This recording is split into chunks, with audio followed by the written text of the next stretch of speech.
I was selected because I am the ultimate diversity hire. I'm both a woman and a person of color. So if you criticize anything I say, you're both sexist and racist. Friday, Elon Musk shared this parody campaign ad on X that uses an AI-generated voice mimicking the voice of Vice President Kamala Harris, potentially violating X policies. The video has been viewed 130 million times and caught the attention of the governor of California, Gavin Newsom, who said manipulating a voice like this should be illegal, and he'll be signing legislation soon to make sure that it is. Chris Mattman is an author and international expert in AI and machine learning, and Chris is with us tonight. Good to have you. To be clear, this original video was labeled parody, but when Musk retweeted it, he didn't make that known. Why, Chris, could this be considered dangerous? Marla and Alex, thanks for having me on. This could be considered dangerous for a number of reasons. First, that video is literally indistinguishable from Kamala Harris's voice. It's probably based off of the classic new technology called voice GPT. Takes 3 seconds of anyone or anyone's sound and voice and is able to recreate it. That particular technology is so believable. The actual content of the ad is where you actually start to detect it's not real. She talks about being a diversity hire. She talks about things that are very insulting to her own campaign. That's about the only way to detect it. It's not from the voice itself, which is literally indistinguishable. So Governor Newsom said that he's going to be signing a bill to make this sort of thing illegal. How would that work? How would that be enforced?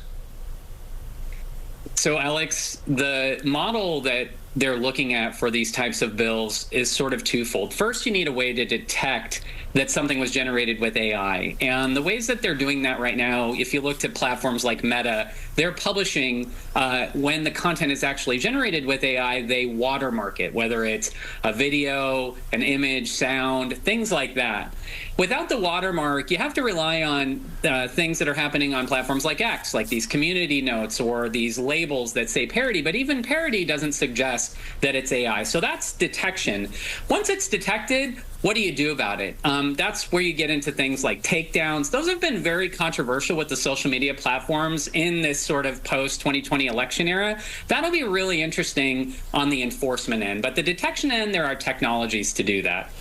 Okay, but right now there isn't within the California government, there is not an enforcement mechanism or tool that would easily make this enforceable.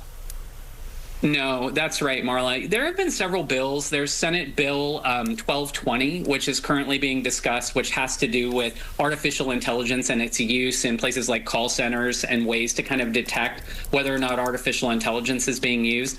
And also, there are several kind of bodies in California. For instance, I'm the co-chair of the California Lawyers Association Artificial Intelligence Task Force. And some of the ways that they're considering that are putting out these types of laws for detection, putting out these types of laws for enforcement, but they don't exist as of right now.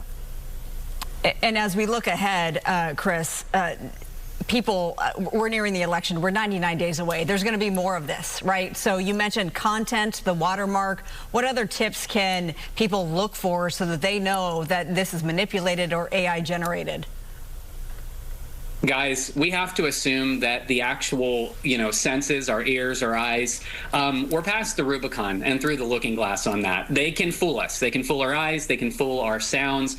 What they can't fool us on is our human intuition and being able to detect this is probably not an ad that the Kamala Harris campaign would put out, basically denigrating herself, denigrating the content. So that's the type of judgment we need to exercise. We need to say, is this something that the campaign would actually put out? Is this something that's believable that the candidate would want? We have to go back to human intuition there. And then the last thing is size and scale. We can't consume it all. We have to pick trusted sources and consume from there. Yeah, although, if they had been maybe a little more subtle, it would have been more believable, and other people may be able to do that going forward, which is scary of this whole thing of what's real and what's not. Chris Mattman, thank you for helping us guide through all this. We need the help, all the help we can get. Appreciate it. Thanks for having me on, Alex and Marla. Take care. You too. All right, let's check in now with Jonathan Novak for a look at our traffic.